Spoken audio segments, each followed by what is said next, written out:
Good morning बच्चों, कैसे हैं आप लोग। तो हाउ डू ऑर्गेनिज्म रिप्रोड्यूस में आज बात कर रहे हैं सेक्सुअल रिप्रोडक्शन की। और इस प्रोसेस को हम प्लांट और एनिमल में बेटा अलग अलग से डिस्कस करेंगे। तो सबसे पहले आपको यह पता होना चाहिए कि व्हाट इज सेक्सुअल रिप्रोडक्शन, कि वो प्रोसेस जहां पे गैमेट और फ्यूजन हो, सॉरी फॉर्मेशन एंड फ्यूजन हो गैमेट्स का, उसको हम कह देते हैं रिप्रोडक्शन। अब जो गैमेट फॉर्मेशन है वो बेटा अलग अलग होती है। अगर मेल में है तो इसको हम स्पर्मेटोजेनेसिस कह देंगे मेल में, और फीमेल में इसको हम क्या कह देते हैं, oogenesis। और ये गैमेट जो मेल और फीमेल गैमेट हैं ये फ्यूज करके बेटा जायगोट की फॉर्मेशन कर देंगे। इस तरह से गैमेट्स मिल, सॉरी यहां पे कर देते हैं, जायगोट की फॉर्मेशन कर देंगे। उस जायगोट से फिर एम्ब्रियो बन जाएगा एंड एम्ब्रियो से नए ऑर्गेनिज्म की फॉर्मेशन होती है। लेकिन एसेक्सुअल रिप्रोडक्शन में कोई फ्यूजन नहीं होता। बडिंग आपने देखा है, बाइनरी फ्यूजन आपने देखा है, फ्रेगमेंटेशन, रीजनरेशन, बहुत सारे टाइप्स हमने प्रीवियस वीडियोस में डिस्कस किए हैं। जब डेवलपमेंट हो विदाउट गैमेट फॉर्मेशन उसको एपोमिक्सिस भी कहा जाता है, ये बाद में बात करेंगे। तो अभी हम फोकस करते हैं सेक्सुअल रिप्रोडक्शन पे। तो गैमेट फॉर्मेशन होके और जायगोट बन जाएगा। अब ड्यूरिंग सेक्सुअल रिप्रोडक्शन दो टाइप का सेल डिवीजन होता है। बहुत इंपॉर्टेंट होगी ये प्रोसेस सेल डिवीजन की सेक्सुअल रिप्रोडक्शन के टाइम पे। दो टाइप का सेल डिवीजन होता है, माइटोसिस और मियोसिस। माइटोसिस को कहते हैं बच्चों इक्वेशनल डिवीजन। 9th क्लास में आपने पढ़ा है सेल डिवीजन, क्योंकि यहां पे क्रोमोसोम का नंबर सेम रहेगा तो वो क्या कहलाएगा, इक्वेशनल डिवीजन। कि अगर हैप्लॉइड नंबर है क्रोमोसोम का तो हैप्लॉइड ही रहेगा। लेकिन मियोसिस को बेटा कह देते हैं रिडक्शनल डिवीजन। रिडक्शनल डिवीजन का मतलब क्या हो गया, रिडक्शनल डिवीजन का मतलब हो गया कि क्रोमोसोम का नंबर हाफ हो जाएगा। Chromosome number half. तो 2n अगर डिप्लॉइड कंडीशन थी तो उस 2n से रिडक्शनल डिवीजन के बाद हैप्लॉइड सेल्स बन जाएंगी। और मियोसिस हायर ऑर्गेनिजम्स में गैमेट फॉर्मेशन के टाइम पे होता है। तो जब बाकी ग्रोथ और मेंटेनेंस और डेवलपमेंट की बात होगी तो माइटोसिस प्रोसेस होगी, और जब गैमेट फॉर्मेशन की बात होगी तो मियोसिस होगा। तो रेप्लिकेशन के बाद देखिए यहाँ पे 2n नंबर ही है, 2n है तो 2n रहेगा, n है तो n रहेगा। लेकिन यहाँ पे मियोसिस में सेल डिवीजन के बाद जो डिप्लॉइड कंडीशन थी वहां से हैप्लॉइड सेल्स की फॉर्मेशन होगी बच्चों। Is it clear to everyone. तो बेसिक डिफरेंसेस की बात करें माइटोसिस और मियोसिस में, तो यहाँ पे एक ही बार डिवाइड होगी सेल, यहाँ पे दो बार डिवीजन होगा। दो बार डिवीजन होगा उसको मियोसिस 1 और मियोसिस 2 कहा जाता है। क्रोमोसोम का नंबर अभी मैंने बताया सेम रहेगा, लेकिन मियोसिस में हाफ हो जाएगा। यहाँ पे एक बार डिवीजन के बाद दो डॉटर सेल्स की फॉर्मेशन होगी ड्यूरिंग माइटोसिस। लेकिन मियोसिस में क्योंकि दो बार सेल डिवाइड करेगी तो एक सेल से दो डॉटर सेल्स की, और फिर फर्दर वो डिवाइड करके एक सेल से 4 सेल्स की फॉर्मेशन होगी। तो 2 डॉटर सेल्स, बट मियोसिस में 4 डॉटर सेल्स।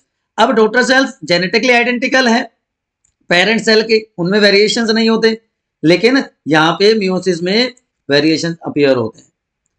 माइटोसिस हैप्लॉइड और डिप्लॉइड दोनों सेल्स में हो सकता है, लेकिन मियोसिस हमेशा डिप्लॉइड सेल्स में होगा। तभी तो रिडक्शनल डिवीजन होगा। और कब होता है, गैमेटोजेनेसिस के टाइम पे, गैमेट फॉर्मेशन के टाइम पे। तो बेसिक डिफरेंसेस आपको समझ में आ गए माइटोसिस और मियोसिस के। दो टाइप का डिवीजन है। अब देखिए बेटा, जो सेक्सुअल रिप्रोडक्शन होता है वो स्पेशल रिप्रोडक्टिव सेल्स जिनको हम सेक्स सेल्स कहते हैं उनकी हेल्प से होता है। अब ये सेक्स सेल दो टाइप की होती है, male sex cell and female sex cells, जो डिफरेंट पेरेंट्स से आती हैं। इसलिए कहते हैं ना कि during sexual reproduction 2 different parents are involve. अब ये दोनों के दोनों सेक्स सेल्स गैमेट फॉर्मेशन करेंगे। Male gamete is called sperm and female gamete is called egg cell. अब ये दोनों के दोनों गैमेट फ्यूज करके जायगोट की फॉर्मेशन कर देंगे। जायगोट से एम्ब्रियो बन जाएगा और एम्ब्रियो फिर डेवलपमेंट करके न्यू ऑर्गेनिज्म की फॉर्मेशन कर देता है। तो कैरेक्टरिस्टिक्स क्या हो गई, अगर मेन फीचर्स की बात करें सेक्सुअल रिप्रोडक्शन में, तो सबसे पहले देखो दो पेरेंट इन्वॉल्व है एज मेल एंड फीमेल। अब ये मियोटिक सेल डिवीजन में जाएंगे। मैं ऑलरेडी आपको बार बार रिमाइंड करवा रहा हूं कि गैमेटोजेनेसिस में क्या होगा, gametogenesis involve meiosis, reductional division. तो जो पेरेंट था, चाहे वो मेल है चाहे वो फीमेल है, वो कैसे होते हैं, डिप्लॉयड होते हैं। उनमें मियोसिस हुआ, उसमें रिडक्शनल डिवीजन हुआ गैमेटोजेनेसिस के टाइम पे, तो हैप्लॉइड गैमेट्स बन गए। ये गैमेट्स कैसे हैं, हैप्लॉइड हैं। मेल गैमेट को हम स्पर्म कह देते हैं, फीमेल गैमेट को हम एग सेल कह देते हैं। अब ये गैमेट फ्यूज करके जायगोट बना देंगे, तो हैप्लॉइड हैप्लॉइड दोबारा से डिप्लॉयड कंडीशन बन गई। लेकिन डीएनए कोपिंग 100% नहीं होती, तो एरर जब होता है डीएनए कोपिंग में तो वेरिएशंस आ जाते हैं। इसलिए जो सेक्सुअली रिप्रोड्यूस ऑर्गेनिज्म है, they are not carbon copy of their parent. और क्योंकि वेरिएशन आ जाते हैं, वेरिएशन अडेप्टेशंस में हेल्प करते हैं, तो सर्वाइवल भी ज्यादा होता है। इसलिए जो सेक्सुअली रिप्रोड्यूस ऑर्गेनिज्म है बेटा, वो कम ऑफस्प्रिंग प्रोड्यूस करेंगे। और वहां पे क्योंकि पेरेंटल केयर भी होती है, तो भी सर्वाइवल के चांसेस बढ़ जाते हैं। तो दो parent, gamete formation, sperm and egg cell, fertilization से बन गया जायगोट, और वेरिएशन की वजह से जेनेटिकली और फिजिकली डिफरेंट होंगे अपने पेरेंट्स से। वेरिएशन लीड्स टू अडेप्टेशंस, जिसकी वजह से small number of organisms are produced, and वहां पे पेरेंटल केयर भी इंपॉर्टेंट रोल प्ले करता है बच्चों। तो ये तो कैरेक्टरिस्टिक्स हो गई। अब इंपॉर्टेंस क्या है सेक्सुअल रिप्रोडक्शन की, तो बहुत इंपॉर्टेंट है, क्योंकि इट कंट्रीब्यूट्स टुवर्ड्स इवोल्यूशन। बहुत इंपॉर्टेंट रोल है इवोल्यूशन में। कैसे है देखो, वेरिएशंस आए, वेरिएशन से क्या हो गया, न्यू कैरेक्टर आया, न्यू कैरेक्टर से क्या हो गया, स्पेसिएशन हो गया, न्यू स्पीशीज की फॉर्मेशन हो गई। और जब नई स्पीशीज बनती है तो हम क्या कहते हैं, इवोल्यूशन हुआ। अब ये वेरिएशन कैसे हेल्प करते हैं, variation leads to adaptations, adaptation से ही तो नए कैरेक्टर आएंगे। तो वेरिएशन जो है एंश्योर करते हैं retaining of species with in the community. DNA coping दो पेरेंट से, दो इंडिविजुअल से एक ही स्पीशीज के हैं, 100% नहीं होने की वजह से वेरिएशन आ गया। वेरिएशन की वजह से क्रॉसिंग ओवर, क्रॉसिंग ओवर होता है, आप सिंपल वर्ड में कह सकते हो रिकॉम्बिनेशन, कि मेल और फीमेल गैमेट रिकम्बाइन कर जाते हैं, जिससे वेरिएशंस आते हैं। वेरिएशंस की वजह से वो different diverse habitat, different environmental condition में ऑर्गेनिज्म सर्वाइव करवाता है। और जब सर्वाइव करेगा तो अपने आप को उसको चेंज करना पड़ेगा चेंजिंग एनवायरमेंटल कंडीशन के हिसाब से। इसी को तो हम अडेप्टेशन कहते हैं। और उसके बाद जो गैमेट का फॉर्मेशन फ्यूजन होगा, जिससे क्या बन जाएगा, जायगोट बन जाएगा। And zygote ensure the constant number of chromosome through out the species, generation after generation. और जब नई स्पीशीज की फॉर्मेशन हो जाती है तो हम उसको कहते हैं इवोल्यूशन हो गया। यहां तक समझ में आ गई बात बेटा। तो type of cell division, characteristics of sexual reproduction, importance of sexual reproduction, यहां तक कोई भी कंफ्यूजन है, इफ बट प्लीज एक बार पूछो। अब बात करते हैं हम फ्लावर्स में रिप्रोडक्शन कैसे होता है। जैसे हम फ्लावर का नाम लेते हैं, आपकी आईज स्पार्कल करने लगती हैं। क्यों, क्योंकि flowers are objects of aesthetic, religious भी है, ऑर्नामेंटल भी है, सोशल भी है, और कल्चरल वैल्यू भी है उसकी। तो जब साइंटिफिकली कल्टीवेट किया जाए, मैनेज किया जाए ऑर्नामेंटल और फ्लावरिंग प्लांट्स को, तो उसको हम कहते हैं फ्लोरिकल्चर। बहुत हेल्पफुल हुई है ये कुछ लास्ट कुछ 15-20 ईयर्स में फार्मर्स के लिए एक्स्ट्रा सोर्स ऑफ इनकम। तो जो फ्लावरिंग प्लांट्स हैं बच्चों, फ्लावरिंग प्लांट्स को कहा जाता है एंजियोस्पर्म्स। तो अब बेसिकली हम बात करेंगे reproduction in angiosperm, reproduction in flowering plants. तो जो प्लांट जिनमें सेक्स ऑर्गन होते हैं, जो फ्लावर प्रोड्यूस करते हैं, वो हो जाते हैं एंजियोस्पर्म्स। और ये एंजियोस्पर्म सेक्सुअल रिप्रोडक्शन मेथड के थ्रू रिप्रोड्यूस करते हैं। तो इनमें दो टाइप के सेक्सेस या सेक्स सेल होंगी, मेल एंड फीमेल, ये आप देख सकते हैं। अब अगर किसी प्लांट में, सॉरी किसी फ्लावर में सारे के सारे पार्ट प्रेजेंट हों, 4 पार्ट होते हैं, sepals, petals, androecium and gynoecium. अगर ये चारों के चारों पार्ट प्रेजेंट हैं किसी फ्लावर में, तो उसको तो हम कह देंगे बेटा कंप्लीट फ्लावर। लेकिन इनमें से कोई एक भी अगर मिसिंग है, कोई भी हो सकता है XYZ, कोई एक भी मिसिंग है तो वो क्या कहलाएगा? Incomplete flower. तो कंप्लीट और इनकम्प्लीट फ्लावर समझ में आ गई बात। अब जो ये दोनों पार्ट हैं इनको कहते हैं एसेंशियल पार्ट्स, क्योंकि ये रिप्रोडक्टिव पार्ट्स हैं। और ये दोनों क्या कहलाएंगे? Non essential part of the flower, कि इनके बिना तो काम फिर भी चल सकता है, लेकिन इनके बिना काम नहीं चलेगा क्योंकि गैमेट फॉर्मेशन करेंगे। तो essential and non essential part of the plant. अब अगर किसी फ्लावर में दोनों के दोनों रिप्रोडक्टिव स्ट्रक्चर, मेल और फीमेल पार्ट, एक ही फ्लावर में प्रेजेंट हो तो वो क्या कहलाएगा? बाइसेक्सुअल, जिसको हम हर्मेफ्रोडाइट भी कहते हैं। मेल और फीमेल पार्ट दोनों एक ही प्लांट में प्रेजेंट हैं। एग्जांपल आप मस्टर्ड का ले सकते हो, हिबिस्कस ले सकते हैं, hibiscus rosa chinensis. But if male and female flowers या male and female part are present on different flower, ये एक फ्लावर है, ये दूसरा फ्लावर है, तो वो क्या कहलाएगा? यूनिसेक्सुअल। बात समझ में आ गई। तो पपाया और वाटरमेलन ये तो यूनिसेक्सुअल हो गए, लेकिन हिबिस्कस और मस्टर्ड बाइसेक्सुअल। अब देखिए एक और इंटरेस्टिंग चीज, अभी तक हमने बात करी मोनोशियस, यूनिसेक्सुअल और बाइसेक्सुअल की। मोनोशियस कि एक में ही दोनों है, बहुत कंफ्यूजन होता है। एक वर्ड है यूनिसेक्सुअल और दूसरा है बाइसेक्सुअल।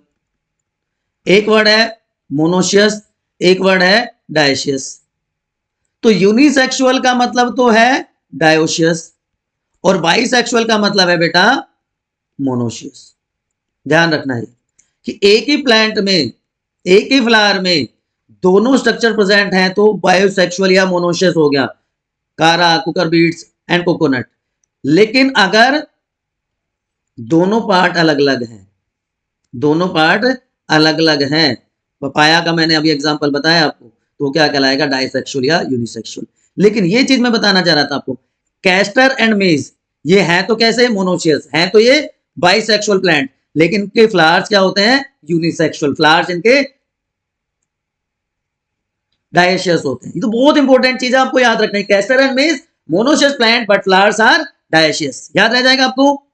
चलिए अब बात कर लेते हैं एक टिपिकल फ्लावर की कौन कौन से इंपॉर्टेंट स्ट्रक्चर होते हैं, कितना ब्यूटीफुल दिख रहा है।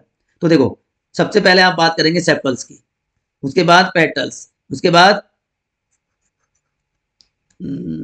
चलो यहाँ पे एंथर और फिलामेंट दे दिया, ये मेल पार्ट हो गया, स्टिग्मा, स्टाइल एंड यहाँ पे ये ओवरी प्रेजेंट होती है, वो फीमेल पार्ट। तो चार पार्ट मैंने ऑलरेडी बता दिए, दो एसेंशियल, दो नॉन एसेंशियल, चारों प्रेजेंट है तो कंप्लीट, नहीं तो इनकम्प्लीट फ्लावर हो गया। चलिए चारों की एक एक करके बात कर लेते हैं। देखिए एक ब्यूटीफुल सा फ्लावर आपको दिख रहा है, यहाँ पे जो नीचे वाला पार्ट है, this one, this part is green, green, ये वाला पार्ट, इसकी बात कर रहे हैं हम, सेपल। तो ग्रीन लीव्स को हम क्या कहते हैं? सेपल्स। अब ग्रीन लीव्स का काम आपको सबको पता है, दे आर फोटोसिंथेटिक, तो फोटोसिंथेसिस में हेल्प करेंगी। समझ में आ गई बात। उसके बाद ऊपर की तरफ हम चलते हैं तो ये व्हाइट कलर की दिख रही है या किसी भी कलर्ड की हो सकती है। तो जो कलर्ड लीव्स हैं उनको हम क्या कह देते हैं? पेटल्स। कलर्ड लीव्स क्या हो जाएंगी? पेटल्स। और पेटल्स का काम क्या होता है? क्योंकि इनमें पोलिनेशन होगा, आगे हम डिस्कस करेंगे। तो पेटल्स का काम है to attract insects for pollination, insects को अट्रैक्ट करती हैं।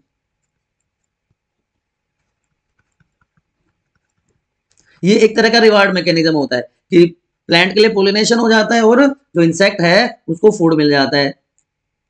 तो सेपल्स और petals clear, non essential part, याद रहेगा आपको। चलिए अब आगे चलते हैं कि दोनों में बेसिक डिफरेंसेस क्या है, इनके एक एक नाम और होते हैं। पेटल्स कलर्ड है तो सारी पेटल्स किसी फ्लावर की मिलके क्या कहलाएगी? कोरोला। बहुत जगह कंफ्यूजन होता है, सीधा लिखा होता है पेटल्स और कोरोला, नहीं, ग्रुप ऑफ पेटल्स, या एक फ्लावर की सारी पेटल मिलके क्या कहलाएंगी, कोरोला। और ए फ्रेगनेंटेड होती हैं, क्योंकि मैंने इनका काम बताया आपको कि अट्रैक्ट करती हैं इंसेक्ट को for pollination. At the same time जो ग्रीन लीव्स हैं उनको हम क्या कह रहे हैं, सेपल्स।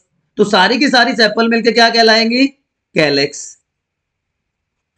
तो कैलेक्स और Corolla, group of petals Corolla, group of sepals calyx, ये फोटोसिंथेटिक होती हैं और प्रोटेक्शन भी प्रोवाइड करती हैं फ्लावर को ग्रोइंग पीरियड में, ग्रोथ फेज में, जब वो स्मॉल बड फॉर्म में होता है। तो यहां पे भी आपको दोनों स्ट्रक्चर सेपल्स और पेटल्स दिखाई दे रही है। कुछ प्लांट्स में सेपल्स और पेटल्स फ्यूज होती हैं। If sepals and petals are fuse it is known as tepal. याद रह जाए तो वेल एंड गुड, नहीं तो कोई बात नहीं। तो ये तो दो नॉन एसेंशियल पार्ट की बात हो गई बच्चों। अब एसेंशियल पार्ट की बात कर लेते हैं।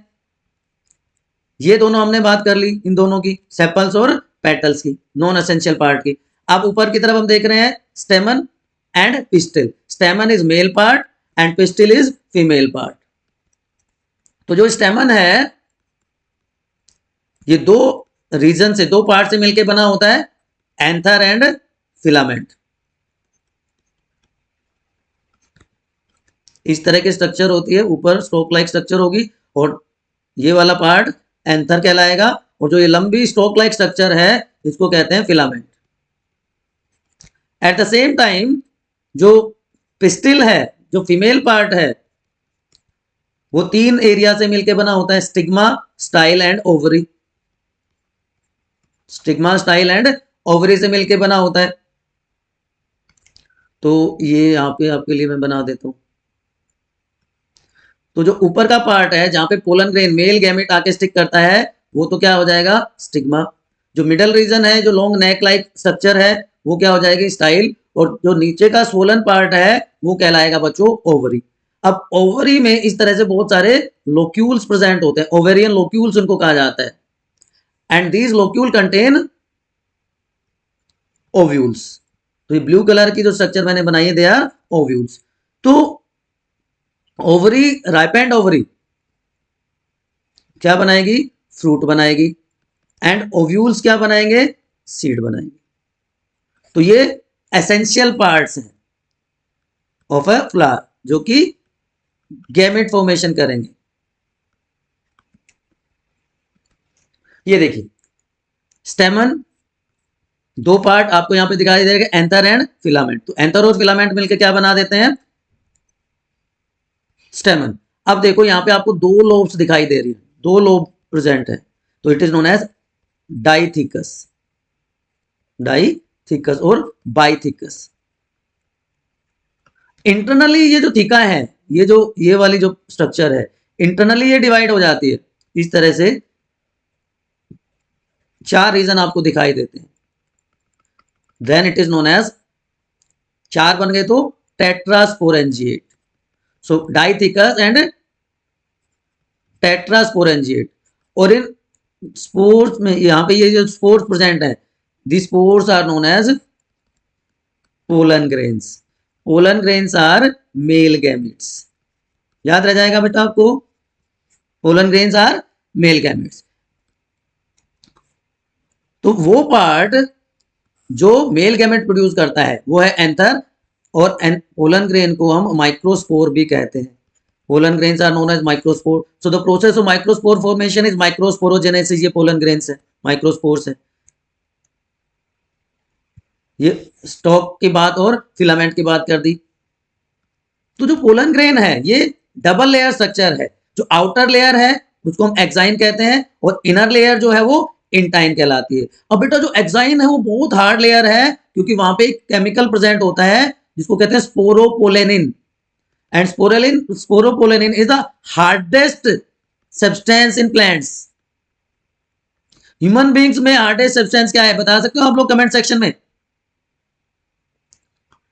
और यहाँ पे डिवीजन के बाद दो टाइप के न्यूक्लियस प्रेजेंट होते हैं, generative nucleus and vegetative nucleus. इस जनरेटिव जो न्यूक्लियस है इससे ऑब्वियस सी बात है जर्म सेल्स की फॉर्मेशन होगी, और जो वेजिटेटिव न्यूक्लियस है वो उसको न्यूट्रिशन प्रोवाइड करेगा। अभी आपको सिर्फ याद रखना है कि एक्साइन आउटर हार्ड लेयर है जो स्पोरोपोलिन की बनी होती है, इसलिए इजीली डिग्रेड नहीं होती, और हजारों साल पुराने पोलन ग्रेन्स वायबल सीड में, वायबिलिटी का मतलब एबिलिटी टू जर्मिनेट, उस कंडीशन में मिले हैं। ठीक है ना बच्चों। फीमेल पार्ट की बात करें तो ऑलरेडी मैं बता चुका हूं, जो ऊपर का जो पार्ट होगा जहां पे आके male gametes pollen grains stick करते हैं वो क्या कहलाएगा, स्टिग्मा। बीच का जो होलो पार्ट ये सॉलिड भी हो सकता है कुछ केसेस में, नेक लाइक स्ट्रक्चर, स्टाइल। और सबसे नीचे का सोलन पार्ट वो क्या कहलाता है, ओवरी। सॉरी, ओवरी में इस तरह से लोक्यूल्स प्रेजेंट हैं और ovules are present inside locules. पिस्टिल्स का कलेक्शन क्या कहलाएगा, गायनेशियम।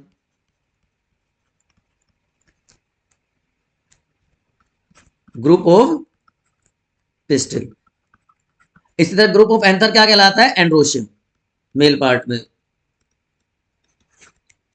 राइट। अब एंजियोस्पर्म में जब पोलन ग्रेन यहाँ पे आके स्टिक कर जाता है एक ही स्पीशीज का, तो वहां पे पोलन ट्यूब की फॉर्मेशन हो जाती है। इस तरह से पोलन ट्यूब की फॉर्मेशन हो जाएगी जो ओवरी तक रीच करेगी। तो ऐसे प्लांट्स जिनमें पोलन ट्यूब की फॉर्मेशन होती है और पोलन ट्यूब की फॉर्मेशन के थ्रू फर्टिलाइजेशन होता है, वो प्रोसेस कहलाती है बच्चों मेरे स्फीनोगैमी। बहुत इंपॉर्टेंट है स्फीनोगैमी, आपको जनरली नहीं पढ़ाया जाता। स्फीनोगैमी की पोलन ट्यूब की फॉर्मेशन के थ्रू जब फर्टिलाइजेशन होता है वो स्फीनोगैमी होता है। तो मेल और फीमेल पार्ट की हमने बात कर ली। Ovary, swollen bottom part, middle part style, और सबसे ऊपर का पार्ट जो स्टिकी है। ओवरी में एग सेल होगी, आगे बात करेंगे हम। A fusion of male and female germ cell, male germ cell sperm जिसको हम पोलन ग्रेन कहते हैं यहाँ पे, एंड फीमेल जर्म सेल जिसको हम एग सेल कहते हैं, ये फ्यूज करके जाइगोट के फॉर्मेशन कर देंगी और वो एम्ब्रियो के बाद नया प्लांट बना देगा। ठीक है ना बेटा। तो अगर अभी तक की चीजों को हम समराइज करें एक बार फटाफट, तो देखिए एंड्रोशियम और गायनेशियम क्या है, रिप्रोडक्टिव पार्ट है। कैलेक्स और कोरोला नॉन रिप्रोडक्टिव पार्ट है। एंड्रोशियम से male gamete pollen grain produce होगा, जबकि गायनेशियम से फीमेल गैमेट। तो कैलेक्स, कोरोला ये क्या है, non reproductive structures. Androecium, gynoecium ये क्या है, reproductive parts, reproductive structures. Group of stamen is called androecium. Likewise group of pistil is known as gynoecium. बात समझ में आ गई यहां तक। अब ये कैसे जो पोलन ग्रेन है, मेल गैमेट पोलन ग्रेन है, ये किस तरह से ट्रांसफर होके स्टिग्मा तक पहुंचते हैं, ये प्रोसेस क्या कहलाएगी, pollination. Now will discuss types of pollination. Majorly there are two type of pollination, self and cross pollination. तो इसकी हम बात करते हैं बेटा। अभी तक कोई कंफ्यूजन आपको है, कोई इफ बट है, तो एज यूजुअल आप अपने स्टडी डेस्टिनेशन बाय एनीथिंग के कमेंट सेक्शन में पूछ लीजिए। अगर कोई कमेंट नहीं है इसका मतलब आपको चीजें समझ में आ गई हैं, तो लाइक तो बनता है। और अगर आपको समझ में आ गई है तो आपकी मोरल रेस्पॉन्सिबिलिटी होती है कि सब्सक्राइब करें अगर नहीं किया है तो। और आप चाहते हैं कि आपके फ्रेंड्स भी, आपके कलीग्स भी, आपके क्लासमेट्स भी इसका बेनिफिट ले पाए, तो इसको शेयर कर दीजिए उनके साथ। अब तक आपने देख लिया होगा, अब शुरू करते हैं पोलिनेशन।